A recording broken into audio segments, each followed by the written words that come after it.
Banyak orang berpikir psikolog itu selalu stabil, selalu tenang, selalu rapih, seolah-olah ruang praktek adalah tempat steril dari air mata, terutama air mata kita sebagai psikolog. Padahal ada momen ketika klien bercerita dan tubuh kita ikut bereaksi, tenggorokan kita mengencang, mata jadi panas, hening jadi berat. Nah, pertanyaannya bukan cuman psikolog boleh nangis atau enggak ya? Pertanyaannya, kapan air mata itu jadi tanda kemanusiaan dan kapan justru jadi beban untuk klien?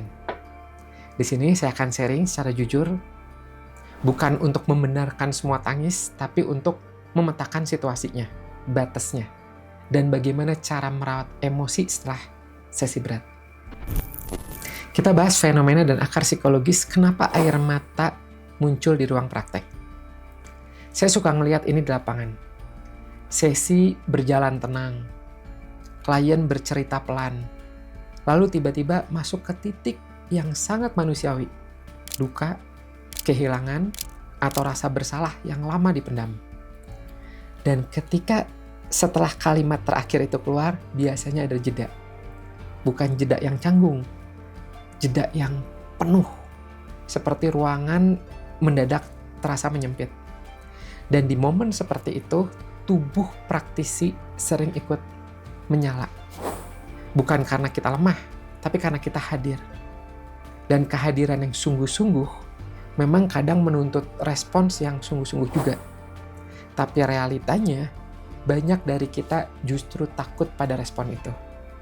Takut dinilai nggak kompeten, takut dianggap kurang netral, dan yang paling sering, takut membuat sesi berubah jadi tentang kita. Ini yang jarang diucapkan dengan jujur.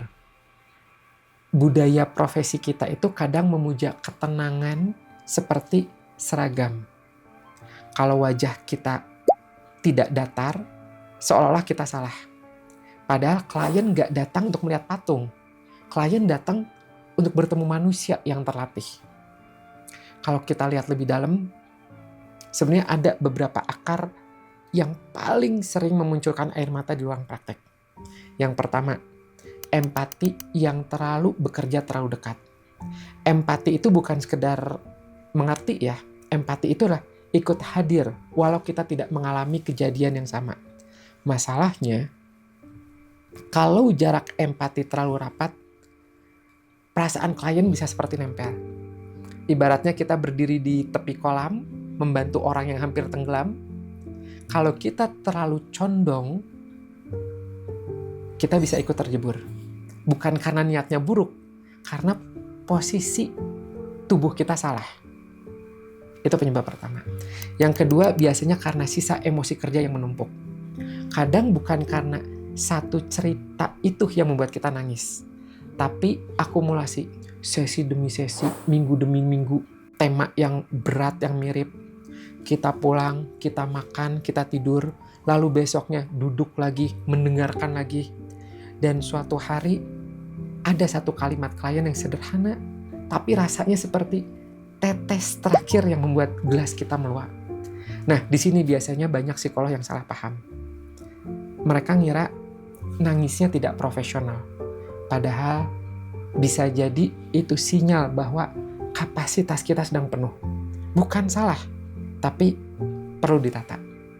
Yang ketiga, yang biasanya membuat psikolog menangis di ruang praktek, adanya luka pribadi yang tersentuh. Ini bagian yang sensitif dan sering bikin kita defensif. Karena kita ingin percaya bahwa kita sudah selesai dengan diri sendiri. Tapi kenyataannya, realitanya, nggak ada praktisi, nggak ada psikolog yang benar-benar kosong dari sejarah. Akan ada tema yang mirip dengan hidup kita. Ada nada suara yang mengingatkan kita pada seseorang.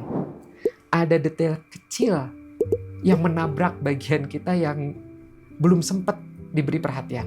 Dan ini penting. Bukan berarti kita salah menjadi psikolog. Justru ini undangan untuk mengenal diri kita menjadi lebih jujur lagi. Dan di titik ini, saya biasanya membedakan dua jenis tangis agar nggak kabur secara etik.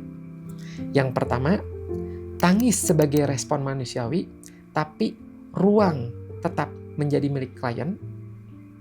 Air mata yang muncul mungkin sebentar, tapi kita masih bisa berpikir secara objektif. Kita masih bisa memandu, masih bisa menjaga arah. Kita nggak minta klien untuk menenangkan kita. Kita tidak memindahkan beban kita ke kliennya. Yang kedua, tangis sebagai sinyal overload. Di sini kendali kita menjadi mulai mudah goyah. Fokusnya pecah. Ada dorongan untuk cepat menyelamatkan supaya kita juga merasa cepat lega. Dan biasanya setelah sesi muncul rasa bersalah yang besar atau pikiran yang nggak berhenti. Tanda bahaya yang sering disalahpahami adalah ketika kita mulai ingin membalas dengan cerita pribadi kita, atau ingin memberi nasihat dengan cepat, atau kita mendadak sangat butuh klien terlihat baik-baik saja karena itu menenangkan kita. Itu bukan empati, itu cara halus kita untuk menenangkan diri kita sendiri lewat klien. Dan kita harus bisa mengakui ini secara dewasa. Saya suka pakai analogi sederhana seperti ini. Empati itu seperti gelas, bisa menampung tapi ada kapasitasnya. Kalau kita terus menuang tanpa pernah mengosongkan, ya akan tumpah. Di sesi, tumpah di rumah, atau di tubuh kita sendiri. Dan setelah kita paham kenapa kita bisa menangis di ruang praktek, masuk ke pertanyaan yang lebih sensitif. Boleh atau tidak? Dan kalau boleh menangis, dengan cara apa atau bagaimana? Nah, setelah kita paham kenapa air mata kita bisa muncul, sekarang pertanyaannya jadi lebih profesional. Apa kompasnya, panduannya? Karena air mata itu nggak otomatis salah. Yang dinilai adalah apa dampaknya pada klien dan kontrol diri kita sebagai praktisi. Ada situasi di mana menangis itu bisa jadi tepat, tapi syaratnya ketat. Biasanya ketika klien sedang berada di momen duka yang real, yang nyata, dan ia butuh kehadiran kita sebagai manusia yang nggak menghakimi. Air mata kita boleh muncul singkat. Bukan untuk menambah drama, tapi sebagai validasi halus. Saya mendengar, saya tersentuh, dan saya tetap stabil. Kuncinya, ruangan tetap milik klien. Begitu air mata kita keluar, kita kembali ke peran. Kita tidak membuat klien merasa harus merawat kita. Jangan. Di sisi lain, ada juga situasi di mana secara etis lebih aman, lebih baik kalau kita tahan dulu. Terutama ketika emosi kita lebih besar daripada emosi klien. Kita tersentuh, terbawa, tahan dulu. Karena di situ ada resiko pembalikan peran itu tinggi. Klien yang datang untuk ditampung malah sibuk menenangkan terapisnya. Dan itu bukan proses yang sehat. Yang kedua, ketika tangis dipicu oleh isu personal yang belum selesai, bukan berarti kita buruk, tapi artinya ada potensi bias. Arah sesi bisa bergeser. Keputusan bisa dipengaruhi oleh kebutuhan kita sendiri. Dan yang ketiga, pada sesi awal atau klien yang sangat rentan merasa bersalah, untuk sebagian orang, ketika melihat terapis menangis, itu bisa terbaca sebagai, wah, saya merepotkan. Mereka pulang bukan dengan lega, tapi malah dengan rasa bersalah baru. Nah, kalau Anda ingin alat yang bisa dipakai saat itu juga, saya biasanya menyederhanakannya menjadi 4 langkah. Langkah pertama, cek cepat. Siapa yang butuh ruang sekarang? Jawabannya hampir selalu klien dulu. Ambil grounding singkat. Napas pelan, rasakan telapak kaki Anda, biarkan tubuh kembali ke kursi. Langkah kedua, Anda beri nama emosi yang Anda rasakan secara internal. Cukup dalam hati. Sedih, ternyuh, marah, takut. Lalu pilih respon minimum yang aman. Hening sebentar, tarik napas, ambil tisu tanpa drama. Langkah ketiga, kalau air mata tetap keluar, buat batas mikro. Singkat, tenang, dan kembali memandu terapi. Satu kalimat jangkar yang tidak membebani klien, misalnya seperti ini. Saya tersentuh dan saya tetap di sini bersama Anda. Gunakan itu. Perhatikan bedanya dengan kalimat yang sering keluar spontan. Maaf ya, saya jadi nangis. Kalimat itu bisa membuat klien merasa bersalah. Atau kalimat, saya juga pernah seperti itu. Niatnya dekat, tapi panggungnya bergeser. Dan klien biasanya jadi sering menahan diri setelah itu. Hati-hati. Langkah keempat, protokol setelah sesi. Ini yang paling sering dilupakan. Anda coba buat catatan reflektif singkat. Apa yang tersentuh? Bagian mana yang goyah? Dan apa yang perlu dijaga di sesi berikutnya? Lalu, ventilasi secara profesional. Peer discussion, supervisi, atau terapi pribadi. Bukan untuk curhat, tapi untuk menjaga kualitas dan keselamatan klien. Terakhir, coba Anda lakukan evaluasi beban jadwal. Kadang, yang paling profesional adalah tahu kapan harus jeda, bukan yang memaksa kuat. Pada akhirnya, profesional bukan berarti kebal.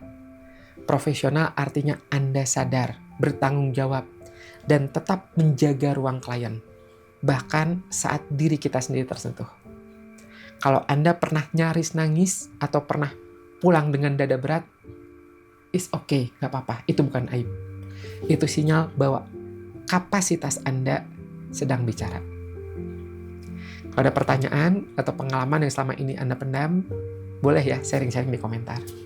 Supaya budaya supervisi dan dukungan jadi normal. Tetap sadar, tetap jujur, dan tetap jadi manusia yang kompeten.